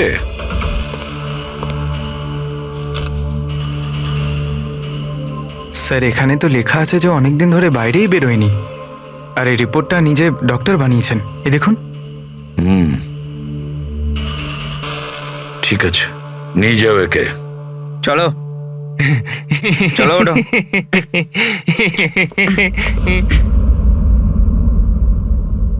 খুশি তো আপনিও হয়েছেন না জাস্টিস রায়ের মৃত্যুতে? দেখুন, আমি মানছি যে আমার ছেলের দোষ ছিল, ভুল সঙ্গে পড়ে গিয়েছিল। কিন্তু না তোর অপরাধ অতটা বড় ছিল, না তোর বয়স, যে ওকে ক্ষমা করা যেত না। আর যদি শাস্তি দিতেই যদি হতো তো কম শাস্তি দেওয়া যেত ওকে। কিন্তু জাস্টিস রায় এরকম কিচ্ছু করলেন না, যার জন্য আপনার ছেলে আত্মহত্যা করে নেয়। হ্যাঁ, আর তার জন্য আপনি জাস্টিস রয়কে দায়ী করেন। নিশ্চয়ই মানি, আর আমি নিজেকেও অপরাধী মানি। হয়তো আমার লালন পালন করবার মধ্যেই খামতি ছিল। আর ধাওয়ান বাবু, আপনি আপনি গত বছর জাস্টিস রায়ের কোর্টে 17টা কেস লড়েছেন, আর আপনি ওই 17টা কেসে হেরে গেছেন। আপনারও রাগ হয়েছে, সেই জন্য আপনি সেই জন্য আমি ওনাকে খুন করেছি, এটা ভাবছেন আপনি? এর থেকে হাস্যকর কিছু হতেই পারে না। এই ঘটনার জন্য কেউ কারোর খুন করে নাকি? ওনার জাজমেন্টের কারণে আপনার ক্লায়েন্ট আপনাকে ছেড়ে চলে গেছে। একজন উকিল হওয়ার দরুন আপনার বদনাম হয়েছে। জাস্টিস রায় শুধু আপনার বিরুদ্ধে বিচার করেছেন তাই নয়, আপনার প্র্যাকটিসের বিরুদ্ধে, আপনার ওকালতির বিরুদ্ধে জাজমেন্ট দিয়েছেন। স্যার, আমি এটা বলছি যে আপনি যা বলছেন সেটা ঠিক, কিন্তু এর থেকে কখনোই প্রমাণিত হয় না যে আমি ওনার খুন করেছি। ধাওয়ানবাবু, প্রমাণ হয়নি তো কি হয়েছে? হতে তো পারে। দেখুন স্যার, আমার এত দিনের একটা প্র্যাকটিস, এই প্রফেশনে আমি নতুন নই স্যার। এত বছর ধরে আমি অনেক চেষ্টা করে একটা নাম করেছি, লোক চেনে আমাকে। আর স্যার, যেই সময় জাস্টিস রায়ের খুন হয়েছে সেই সময় আমি কোথায় ছিলাম, কার সাথে ছিলাম, কি করছিলাম, চাইলে এই সমস্ত বিবরণ আমি দিতে পারি, আর সেটাও প্রমাণ আর সাক্ষী দিয়ে। একটা কথা ভুলে যাবেন না ধাওয়ানবাবু, খুন একটা পার্সেলের কারণে হয়েছে, আর যে সময় খুন হয়েছিল সেই সময় খুনি ওখানে উপস্থিত ছিল না, বুঝেছেন আপনি? এই জন্য আপনার সাক্ষী, আপনার ফেভারে কোনো প্রমাণ আমাদের কিচ্ছু যায় আসে না। আপনি এটা ভুলবেন না যে যতক্ষণ না এই কেস সলভ হচ্ছে আপনি আমাদের সন্দেহের মধ্যেই আছেন।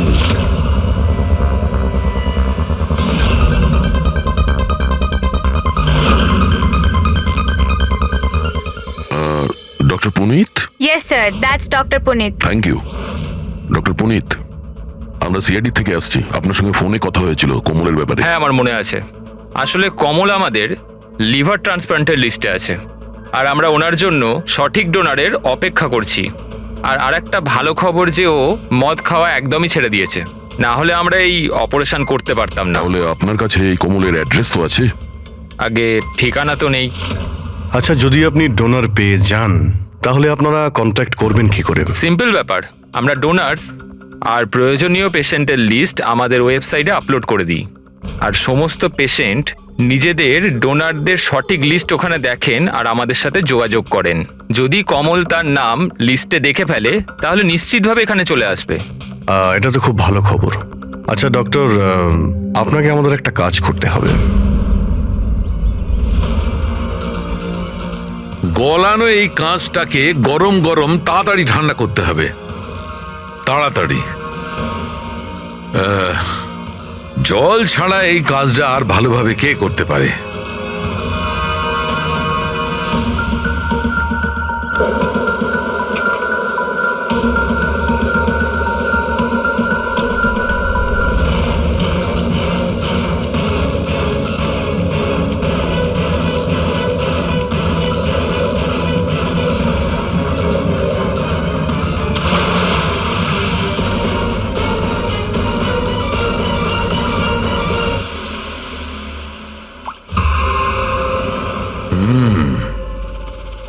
আর এভাবে হয়েছে এই কাঁচের ফোঁটা। কিন্তু জাস্টিস রায় যে কাঁচের ফোঁটার জন্য মারা গেছিলেন সেটা তো আরো বড় ছিল। ঠিক আছে, আমিও একটা বড় ফোঁটা বানানোর চেষ্টা করি।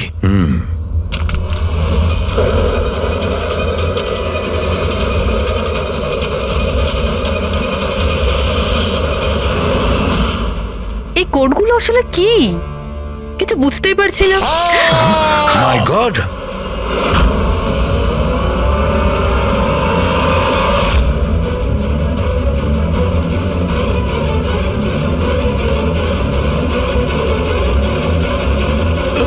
আরে স্যার, ডক্টর শালুকে কি হয়েছে স্যার? কি হয়েছে স্যার? স্যার স্যার এসব হলো কিভাবে? আপনি আবার বোম বানাচ্ছিলেন না তো? কি বস, ওই জাস্টিস রায় আর জাস্টিস লালকে যেভাবে মারা হয়েছে না, আমি জানতে পেরেছি ওই বোমটা কিভাবে বানানো হয়েছিল। খুব সহজ। সেটা কি করে স্যার? আরে ভাই, সব এখানেই জিজ্ঞেস করবে। আরে ছাড়ো ছাড়ো ভাই। উঠুন স্যার। বস, কাঁচের এই ফোঁটার মতো আকৃতিতে তৈরি করা একভাবেই সম্ভব। গরম গরম গলন্ত কাঁচকে জলে ফেলা। গলন্ত কাঁচ জলের মধ্যে পড়বে আর খুব তাড়াতাড়ি ঠান্ডা হয়ে এই ফোঁটার মতো আকার নেবে। ওর এই আকারের জন্য একে কাঁচের অশ্রু বলা হয়। দেখো, ওই কাঁচের অশ্রুর কথা ছাড়ো, কিভাবে তৈরি হয়, এই কাঁচের অশ্রু কিভাবে বাস্ট করলো সেটা বলো। সেইটাই তো জানবার চেষ্টা করছিলাম বস। আমি এই কাঁচের অশ্রু মানে এই ফোঁটাটার ডগাটা ধরে খুব ভাঙার চেষ্টা করেছিলাম, কিন্তু কিচ্ছু হয়নি। আমার হঠাৎ মনে পড়লো পার্সেলের সঙ্গে একটা মেসেজও এসেছিল। ওই মেসেজে লেখা ছিল প্রেস দ্য টেল।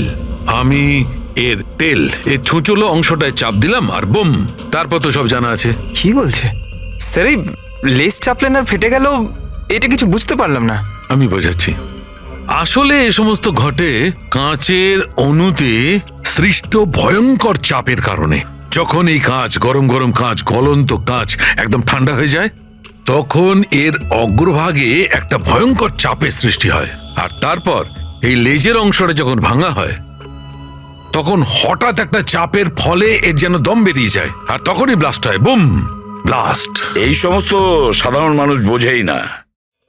এটা জানতে গেলে ভৌত বিজ্ঞান সম্বন্ধে ডিটেলস নলেজে আনতে হবে। তার মানে খুনি এমন কেউ যে এইসব ব্যাপারে খুব ভালোভাবে জানে। ডক্টর পুনিত নিজের কেবিনে আছেন? হ্যাঁ স্যার আছে। Thank you. ডক্টর, ডক্টর আমার ডোনার পাওয়া গেছে। হ্যাঁ, কবে করছেন আমার অপারেশন? কবে করছেন? ও এখনই আমরা আপনার অপারেশন করতে পারবো না, আপনার জন্য সঠিক ডোনার এখনো পাইনি। এরকম কি করে হতে পারে ডক্টর? আমার নাম লিস্টে সব থেকে আগে ছিল।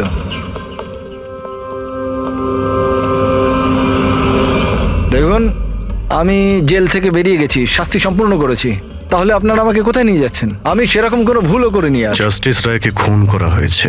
কেন করলে খুন? জাস্টিস রায়ের খুন? কিন্তু আমি কিছু করিনি। আপনি সপাতান ওয়েবসাইট থেকে জাস্টিস রায়ের জন্য ওনার জন্মদিনে উপহার পাঠিয়েছিলেন না? না তো, আমি কোনো গিফট পাঠাইনি। তুমি যখন কিছু করনি তখন আন্ডারগ্রাউন্ডে কেন ছিলে? দেখুন, আমি আন্ডারগ্রাউন্ডে যাইনি। সত্যিই আমার শরীর খারাপ থাকে, তাই শহরের বাইরে হেলথ স্পা জয়েন করেছি আমি। জেল থেকে বেরিয়ে আমি এখন ওখানেই থাকি। আর ওই পার্সেল, ওই কাঁচের শোপিসটা যেটা আপনি জাস্টিস রায়কে পাঠিয়েছিলেন সপাতন ওয়েবসাইট থেকে, যেখানে আপনার কন্ট্যাক্ট ডিটেলসও ছিল? হ্যাঁ, আমি সপাতন ওয়েবসাইট থেকে শপিং নিশ্চয়ই করেছি, আর পার্সেলও পাঠিয়েছি, কিন্তু জাস্টিস রায়কে পাঠাইনি। আমি আমার মেয়েকে পাঠিয়েছি সেটা, কারণ ওর জন্মদিন ছিল। আমার স্ত্রী আমার ওপর রেগে আছে, তাই আমার মেয়েকে আমার সঙ্গে দেখা করতে দেয় না। তাই আমি ওই সফতন ওয়েবসাইট থেকে গিফট কিনেছি আর মেয়েকে পার্সেল করে দিয়েছি। এর কোনো প্রমাণ আছে তোমার কাছে? হ্যাঁ হ্যাঁ আছে না স্যার, আমি আপনাদেরকে সফতন ওয়েবসাইটের অ্যাকাউন্টটা দেখাচ্ছি। ওখান থেকে আপনারা বুঝতে পারবেন আমি কবে কখন কি কিনেছি। এই দেখুন। ঠিক আছে।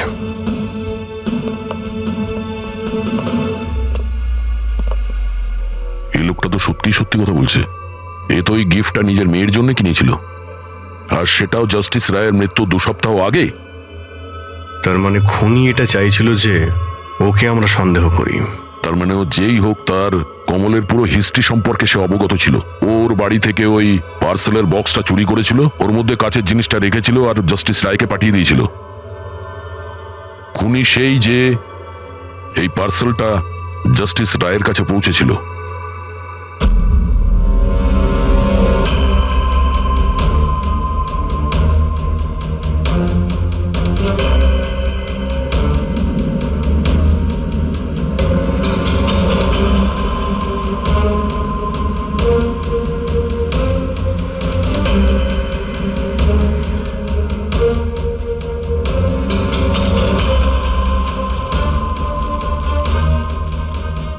বস, হ্যাঁ 1 মিনিট এসো। বস, এ দেখো, এই অ্যাড্রেসের নিচে আছে আর একটা অ্যাড্রেস, আর এই দুটো ঠিকানাই আলাদা আলাদা। ড্যাম ইট, একটা প্রমাণ পাওয়া গেল, সেটাও ভুল। তার মানে কমল নির্দোষ। বস, এই কাগজটা ল্যাবে নিয়ে গিয়ে ভালো করে চেক করে দেখি। ঠিক আছে স্যার, হ্যাঁ স্যার পেয়ে গেছি। একটা প্রমাণ গেল তো আরেকটা পেয়ে গেলাম। কোড ডিকোড করা গেছে। কোডে কি আছে? স্যার ওটা কোনো কোড নয়, সিম্পল মেসেজেস। ওই দুটো ডেটে যখন জাস্টিস রায় জাস্টিস লালকে মেসেজেস পাঠিয়েছিলেন, সেই দুটো দিনেই দুটো কথা কমন ছিল। কোন কথাটা? স্যার প্রথম কথা, ওই দুটো ডেটেই দুজন জাজেসের মধ্যে একজন এই শহরের বাইরে ছিল। আর দ্বিতীয় কথা, ওই দুটো ডেটই সানডে ছিল। আর যেদিন খুন হয় সেই দিনও সানডে ছিল। Exactly sir. আর আমরা যাবার আগে ওনারা দুজন দাবা খেলছিল। Yes sir. যে মেসেজেসগুলো জাস্টিস রায় জাস্টিস লালকে পাঠিয়েছেন সেগুলো কোনো কোড নয়, দাবা খেলার চাল ছিল। ও, তারা দুজন যেখানেই থাকুক না কেন নিজেদের দাবা খেলাটা কমপ্লিট করবেই। যেখানে শেষ হবে পরের বার সেখান থেকেই শুরু হবে। ও, মানে দুজন জাজেস ওরা সানডেতে দাবার চাল চালতো, আর এটা খুনি জানতো, আর সেই জন্যই সেই সানডেতে ও নিজে হাতে করে ওই পার্সেল ডেলিভারি করে। ও জানতো জাস্টিস রায় ওখানে আছে। স্যার ও এটাও জানতো যে জাস্টিস লালও ওখানে থাকবেন। ঠিক কথা বলেছো অভিজিৎ, একদম ঠিক। আমরা তো এটা ভেবে চলছিলাম যে খুনি শুধু জাস্টিস রায়ের ওপর হামলা করেছে, আর সেই বিস্ফোরণে জাস্টিস লালের প্রাণ অকারণে চলে গেছে। কিন্তু আসল কথাটা হলো এই, খুনি চাইতো যে জাস্টিস রায়ের সঙ্গে সঙ্গে জাস্টিস লালকেও যাতে শেষ করতে পারে। কিশোর, যতীন, ভুবনেশ, এদের তিনজনেরই কুষ্টি ঠিকুজি বের করো। দেখা তো যাবে যে এদের তিনজনের মধ্যে এমন কি কারণ ছিল যে ওদের দুজনকে খুন করার। আর ধাওয়ান, আর খোঁজ নাও ওর যতগুলো কেস আছে যেগুলো জাস্টিস লালের কোর্টে লড়েছিল, সেগুলো কি আর কার কার ছিল। স্যার, হ্যাঁ স্যার ধাওয়ানের ব্যাপারে জেনে এলাম। জাস্টিস লালের কোর্টেও 100টার মধ্যে 75টা কেস হেরে গেছিল। স্যার, হ্যাঁ স্যার যতীনের জেল রেকর্ড পেয়ে গেছি। ওর উকিল ডিপ্রেশনের অজুহাত দিয়ে ওকে জেল থেকে ছেড়ে দিতে বলেছিল, আর ওর আপিলটা নাকচ হয়ে গিয়েছিল। যা আর কেউ নয়, জাস্টিস লাল ছিলেন। ও, তাহলে যতীনের বাবা কিশোরের কাছে অনেক কারণ ছিল খুন করার, কিন্তু এত জটিল প্ল্যান কি ও করতে পারে? সেটাই তো স্যার। কিশোর হলেন একজন স্কুল টিচার, উনি কিভাবে জানবেন যে কাঁচের অশ্রু থেকে কোনো মানুষের প্রাণ যেতে পারে? সেটা তো এনার কথায় বোঝা যাবে। এই কিশোর মাস্টার মশাই স্কুলে কোন সাবজেক্ট পড়ায়, খোঁজ নাও কোন সাবজেক্ট উনি স্কুলে পড়ায়। এবার আসো ধাওয়ানের কাছে, ওর কাছে অ্যালিবাই আছে। ব্যাস, এদের দুজনের অ্যালিবাই আবার চেক করো খুব ভালো করে। বাচ্চারা, আমি আজ তোমাদের এক নতুন এক্সপেরিমেন্ট শেখাবো। তোমরা জানো সেটা কিসের? কালারসের এক্সপেরিমেন্ট। রেডি? এই দেখো, এটা দুধ, আর আমি এর মধ্যে এখন ডিফারেন্ট কালারের একটা একটা করে ড্রপ দেব।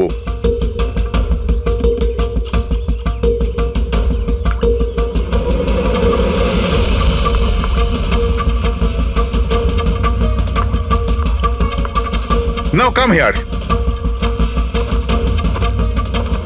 দেখো বাচ্চারা, এখন আমি যখন এই বারটা দুধের মধ্যে ডোবাবো, তখন তোমরা দেখতে পাবে যে অণু কিভাবে প্রক্রিয়া করছে। দেখো,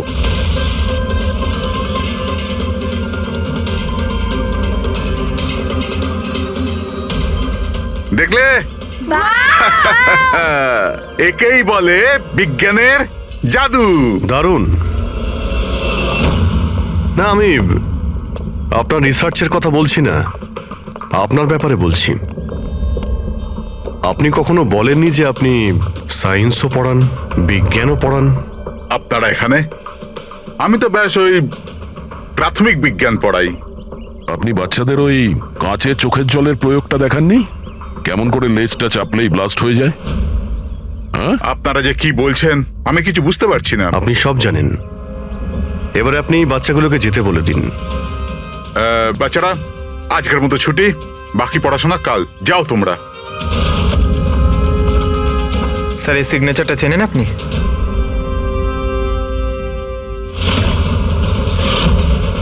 রবিবার মনে আছে আপনার, যেদিন টিচার প্যারেন্টসের মিটিং ছিল? আর ওই দিনই জাস্টিস রায় আর জাস্টিস লালের খুন হয়েছিল। ওই দিন আপনি আসেননি, অ্যাবসেন্ট ছিলেন। এই কেসে যাদের উপর আমাদের সন্দেহ ছিল ওনাদের অ্যালিবাই মানে খুনের সময় কোথায় ছিলেন, কার সাথে ছিলেন, ওটার পুরো বিবরণ প্রমাণের সাথে আমাদের কাছে আছে, শুধু আপনারটা ছাড়া। রবিবার আপনি কোথায় ছিলেন? আমি বাড়িতেই ছিলাম, আমার শরীর ঠিক ছিল না, এই জন্য আমি যেতে পারিনি। মিথ্যে, আপনি বাড়িতে নয়, ক্লাব হাউসে ছিলেন। জাস্টিস রায়কে ওই প্যাকেজটা ডেলিভার করতে গেছিলেন। যদি আমি মেনে নিই যে আপনি ঠিক বলছেন, কোনো প্রমাণ আছে আপনাদের কাছে? প্রমাণ তো এখন আপাতত নেই। আচ্ছা, এই যে আপনি এইখানে এত রিসার্চ করছেন, মানে বাচ্চাদের যেগুলো দেখান, এটা ছাড়াও কি অন্য কোথাও রিসার্চ করেন নাকি এখানেই শুধু? না, ব্যাস এখানেই একটাই খোলা বড় জায়গা আছে যেখানে আমি বাচ্চাদের ইন্টারেস্টিং প্রয়োগ বলে থাকি। আচ্ছা,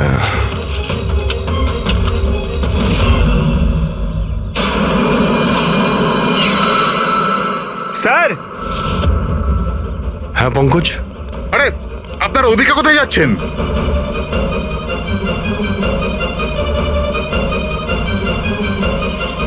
আরে এটা কি করছেন আপনারা? মিস্টার প্রফেসর, আপনি প্রমাণ চাইছিলেন না, ওটাই খুঁজছি। স্যার, চিনতে পারছেন এটা? এটা তো একটা টুকরো। এরকম অনেক টুকরো এখানে পাওয়া যাবে যদি আশপাশটা ভালো করে খোঁড়া হয়। এটা আপনিও জানেন। এটা কোনো সাধারণ কাচের টুকরো নয় ডক্টর। আপনি যে এক্সপেরিমেন্টস করেছিলেন আর যে প্রয়োগ সফল হয়নি, আপনি সেই কাচের টুকরোগুলো এনে এখানে পুঁতে দিলেন, তাই না? এবার আপনি সত্যি বলবেন নাকি আমরা কাজটাকে টেস্ট করব? কারণ যদি আমরা এটা টেস্ট করি তাহলে তো নিশ্চয়ই বিষটা পাওয়া যাবে। হ্যাঁ, আমি ওই দুজনকে মেরেছি, কারণ ওই দুজনে মিলে আমার ছেলেকে মেরেছিল। আমি ওই সময় ভেবে নিয়েছিলাম যে আমি আমার ছেলের মৃত্যুর প্রতিশোধ নেব। আমি ওই দুজনের উপর নজর রাখা শুরু করলাম। একদিন বাচ্চাদের জন্য ইন্টারনেটে কিছু নতুন প্রয়োগ খুঁজছিলাম আমি, তখনই আমি এই কাঁচের চোখের জলে প্রয়োগটা পেলাম। আমি তখনই বুঝে গেলাম যে আমার ছেলেকে সুবিচার দেবার এটাই একটা রাস্তা। আমি জানতাম যে কমল জাস্টিস রায়ের ওপরে কালি ছুঁড়েছিল আর সদ্যই জেল থেকে ছাড়া পেয়েছিল। আমি ওর মেয়ের ব্যাপারেও জানতাম। আমি জানতাম যে ওকে বার্থডে গিফট নিশ্চয়ই পাঠাবে। আরে দাদা, এটাও নিন।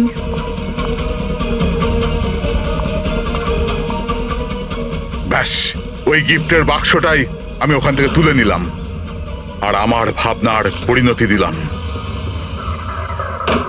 আমি ওটাকে খুব সাবধানে প্যাক করলাম।